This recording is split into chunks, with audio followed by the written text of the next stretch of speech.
The afternoon, a mortgage specialist from a downtown brokerage knocked on my front door with a glossy folder and a practiced smile, telling me my son had arranged a complimentary home equity consultation on my behalf. I understood exactly how far things had gone. What the specialist did not know, what Lachlan and Roxanne did not know, was that I had already signed papers of my own 5 weeks earlier, and no document they could carry up my front walk would ever change what I had already put in motion. It started the way these things always do, quietly and dressed up in the language of concern. Lachlan had been married to Roxanne for just over 3 years when the suggestions began. She worked for a commercial real estate development firm downtown, and I had never begrudged her the ambition. She was sharp, organized, and thorough, and she had made my son happy in the early years in the way that ambitious people sometimes make other people happy, before they redirect that energy somewhere less comfortable. The first time she mentioned downsizing, we were sitting at my kitchen table in late February, the kind of flat, gray Ontario afternoon that makes the windows look like paintings. She had a mug of tea she hadn't touched and a phone she kept glancing at, and she raised it the way someone does when they have rehearsed it twice and still aren't confident of the landing. "Elsie, have you actually sat down and worked out what this property costs you to carry each year? The taxes on a half-acre lot in this market must be something." I looked at her over the rim of my own mug. I had spent 28 years as a senior land use planner for the regional municipality. I knew what every parcel in this township cost to carry, develop, sever, or protect. I knew the assessed value of my property down to the decimal point, and I knew what Fergus and I had paid for it in 1991, and what we had added to it in the years since. The kitchen renovation in 2004, the septic upgrade in 2011, the new shingles in 2019 after that wretched ice storm.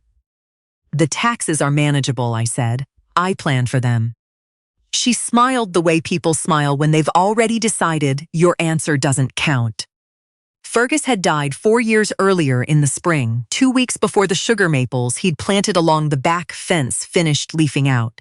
He'd spent 33 years as a land surveyor, and he had known every corner pins as every natural boundary, every watercourse on our lot, the way other men know their own handwriting. The raised cedar beds along the south fence were his. The dry stack stone border along the front walkway was his. The white garden gate he'd built from reclaimed barnboard was still latched exactly the way he'd left it, the last morning he walked through it. Lachlan sat beside Roxanne that February afternoon, turning a teaspoon over in his fingers. He was 34, soft-spoken in the way that can look like thoughtfulness until you understand it's closer to avoidance. He had a good position at a financial services firm in the city, and he had inherited his father's quietness, but not his father's steadiness. "She just means the carrying costs can add up," he said. "The furnace is getting old, and a place your size." "The furnace was serviced in October," I said. "I have the invoice." He set the spoon down. "Right." Roxanne moved on as though I hadn't spoken. She had a gift for that. Over the following month, the conversations shifted from casual to structured. She began arriving on Sunday afternoons with her work bag, pulling out her laptop to show me listings for condominiums near the regional hospital. Units with 1 bedroom and a Juliet balcony, buildings with underground parking and no yard, no storage, no room for a sewing table or a chest that had belonged to someone you loved. She called them low maintenance. She called them sensible investments. She called them the future. Said with the confidence of someone who had not yet grasped that other people are allowed to want a different one. One Sunday in March, she arrived with a slim leather binder, organized with color-coded tabs. She set it on my kitchen island, directly beside the cutting board, where I was dicing carrots for a stew, and opened it to a laminated market analysis she had printed herself. The property, she explained, was sitting on approximately $875,000 in unrealized equity in the current market. With interest rates where they were, and with Lachlan's firm opening a Western division in Calgary, the timing was ideal. They had already spoken informally with a mortgage advisor. She had pulled comparable sales from the past 90 days and highlighted 3 in yellow marker. If we listed before the spring inventory crowded the market, we could clear $840,000 after commission. She used the phrase equity release twice before I had finished dicing a single carrot. Lachlan stood near the window, looking at his phone. I was a municipal land use planner for 28 years, I said, setting the knife down. I am familiar with property values. Then you know this is a lot of money to have sitting in walls, Roxanne said pleasantly. I also know, I said, that this is where I live. I picked the knife back up. After a moment, Roxanne closed the binder. What she did not know was that I had already had the property appraised twice in the past 2 years. Once when I updated my will and once in October, just to confirm my own thinking. She also did not know about my pension, my RRSP, or the savings account I kept at a separate institution from my main banking, the one Fergus and I had opened together in the 90s and added to every single year. There was nothing about my financial position that required me to sell anything. I did not share any of this with Roxanne. 28 years of public planning meetings had taught me that the most effective thing you can do when someone is pressuring you toward a decision is give them as little information as possible and wait for them to overextend. They overextended in April. I had pulled the garden hose around the side of the house on a Wednesday morning to top up the raised beds when a white pickup truck parked at the curb. A man climbed out with a clipboard and a laser measurement tool and introduced himself as a home assessment specialist. He said my son had booked a complimentary structural review because he was concerned about deferred maintenance on a property of this age. He was apologetic, professional, and entirely in the wrong place. I told him that Lachlan Drummond did not hold title to this property and had no authority to schedule any inspection or assessment here. I told him that if he had further questions about what constitutes valid consent from a registered owner, the Law Society of Ontario maintained a public directory of real estate lawyers who could advise him. I did not raise my voice. I thanked him for his time, went back through the side gate and latched it behind me. That afternoon, Roxanne called while I was deadheading the front bed. Her voice had shed the practiced pleasantness entirely. Elsie, that assessor called me completely rattled. Do you understand what you just did? We paid for that appointment. We were trying to get you useful information, and you sent him away like he was a trespasser. He was on my property without my consent, I said. That is the definition of a trespasser. We are trying to help you understand your options before the market shifts. You are sitting on close to $1 million and acting like it's not even there.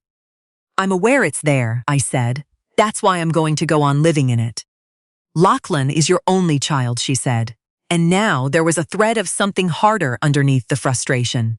This house will come to him regardless. We are asking you to be practical while it can actually do some good.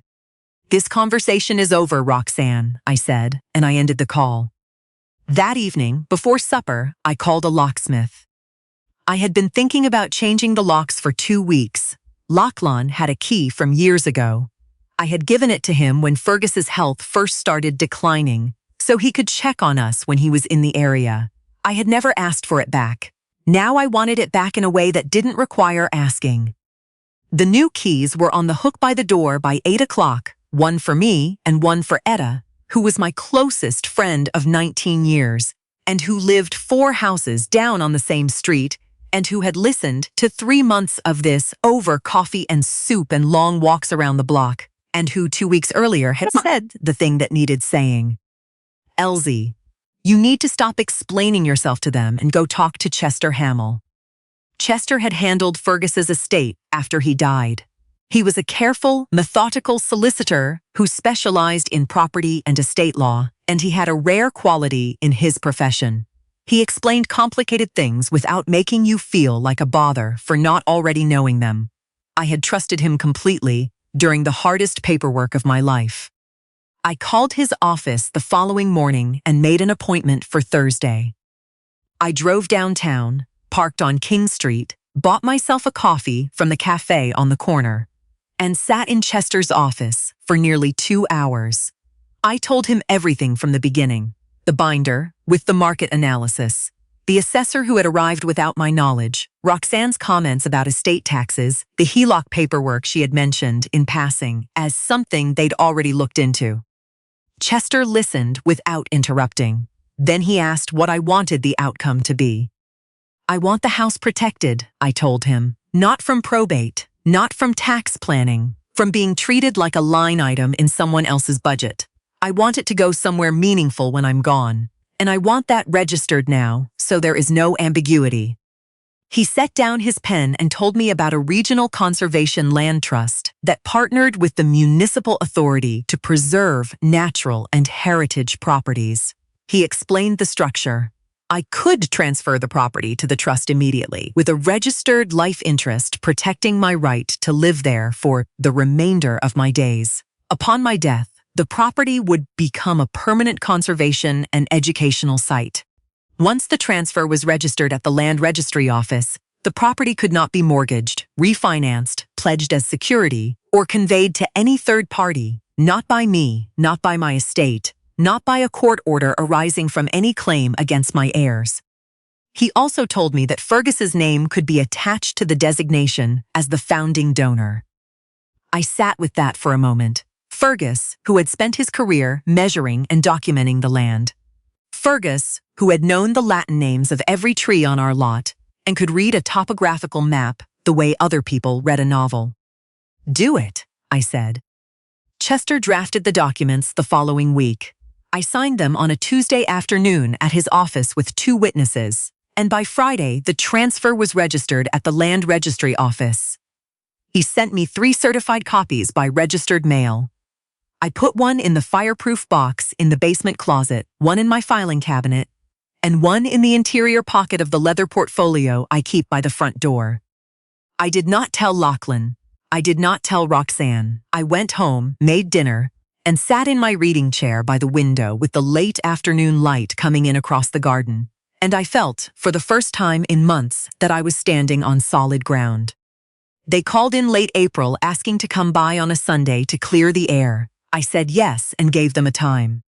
They arrived at 2 o'clock. Roxanne was in her work clothes, blazer, dark trousers, low heels, the leather portfolio she used for client presentations tucked under one arm. Lachlan walked half a pace behind her, his shoulders inward, his eyes on the entryway rug. I brought them into the living room. I sat in my reading chair, the one Fergus had reupholstered himself in a wool plaid he'd ordered from a mill in Nova Scotia. I held my cup of tea. I waited.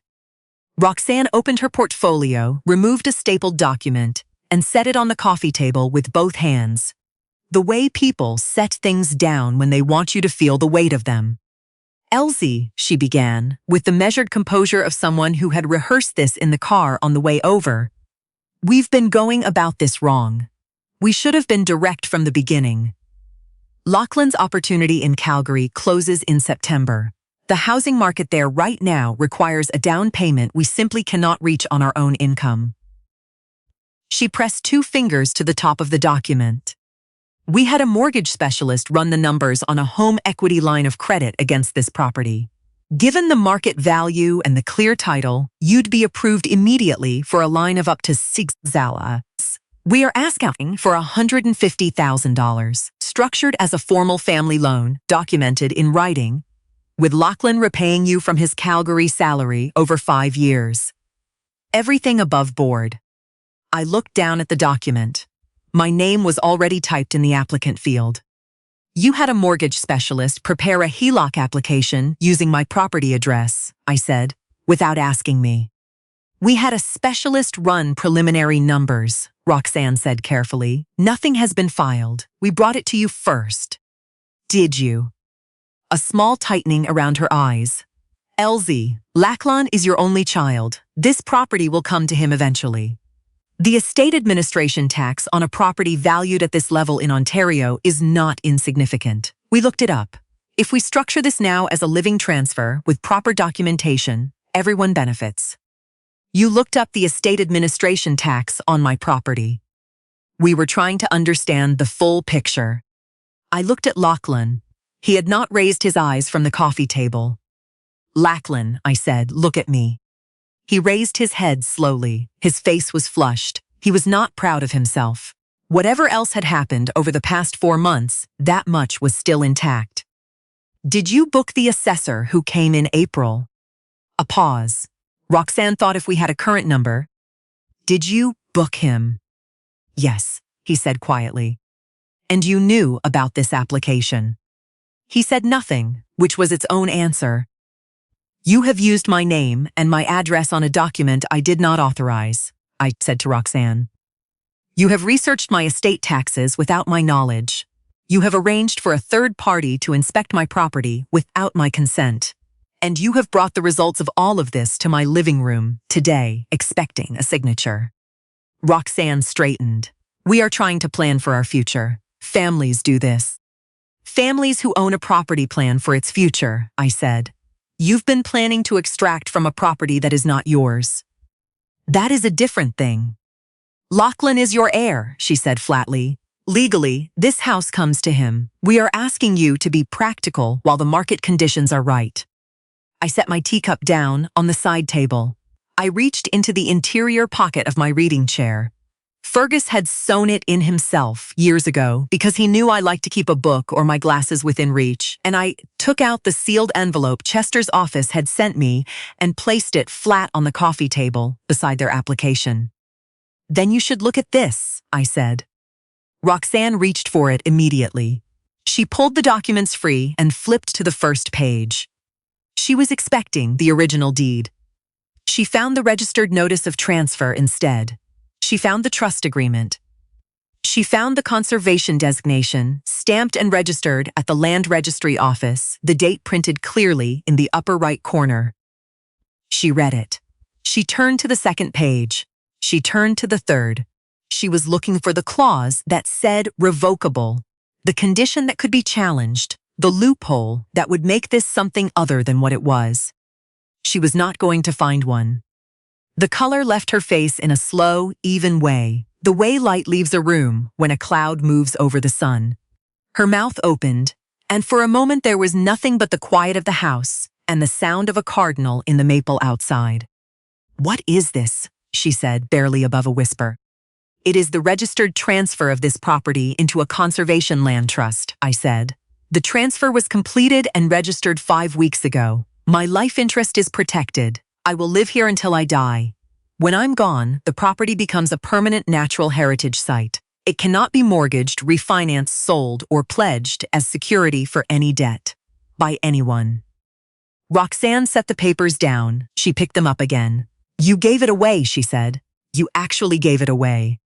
I directed it, I said. The site will carry Fergus's name. He spent his career measuring and protecting this land.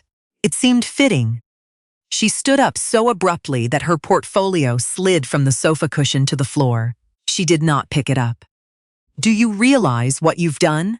Her voice was shaking now, the composure gone entirely. You've ended his chance. Do you understand that? We cannot do this without that down payment. You have sat here and listened to us, and you already knew. You planned this while you were applying for loans against my property without my consent, I said, standing. Yes, I did. She's right, Elsie, Lachlan said, but his voice had no conviction in it. He was reading the third page. You should have told us. I should have been consulted, I said, about the assessor, about the HELOC application, about what was being planned with my home. That conversation never happened. Roxanne picked up her portfolio and walked out without another word. The front screen door shut hard behind her. Lachlan stayed. He sat for another minute, looking at the notary seal on the trust document. There were no tears, but there was something in his face that I recognized from a long time ago. The expression of someone who has understood something true about themselves and is not entirely sure what to do with it. You could have just told me it wasn't for sale, he said quietly. I did tell you, I said, several times. You stopped listening and started planning. He stood up. He moved toward the door, then stopped. Is there anything? He asked. When the time comes, is there anything left for me? Your father and I built what we have ourselves, I said. There is a pension and savings and an RRSP that I've managed carefully, and you will be treated fairly. But this house was never a guaranteed inheritance.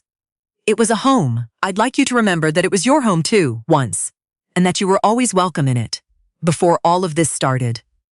He nodded. He went outside. The screen door closed quietly this time, which told me something. I stood in the entryway and listened to the car back out of the drive and turn down the road. Then I went to the kitchen and called Etta. "It's done," I told her. She made a sound that was half exhale, half laugh. "How are you?"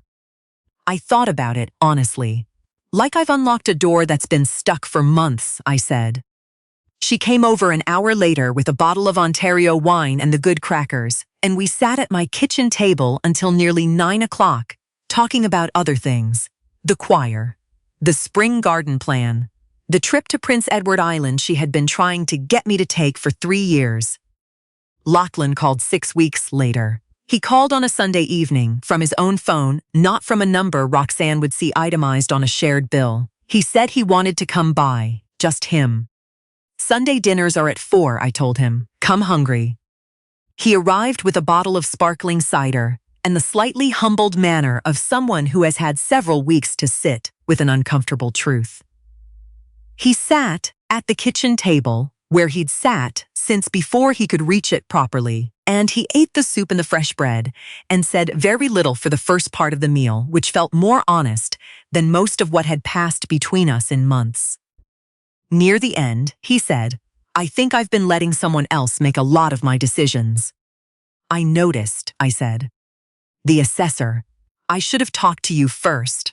I should have talked to you about all of it." "Yes," I said, "you should have." He looked around the kitchen slowly, the way people look at rooms they've known all their lives when they realize those rooms might have mattered more than they said.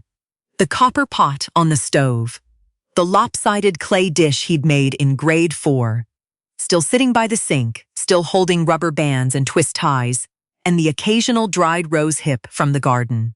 The photograph of Fergus on the shelf above the cookbooks. The summer canoe trip in Algonquin.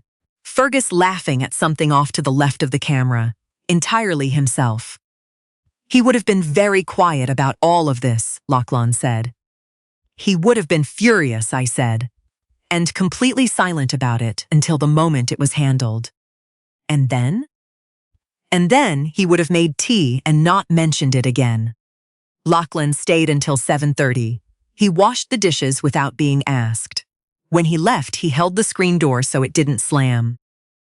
I locked the deadbolt, made a second cup of tea, and sat in my reading chair in the quiet, with the long spring evening settling outside and the porch light casting its yellow square across the garden path, all the way to the white gate and the sugar maples beyond. The maples Fergus had planted 20 years ago, laughing at how long it would take before they gave any real shade. They gave excellent shade now. The house was exactly what it had always been, steady, paid for, and entirely mine.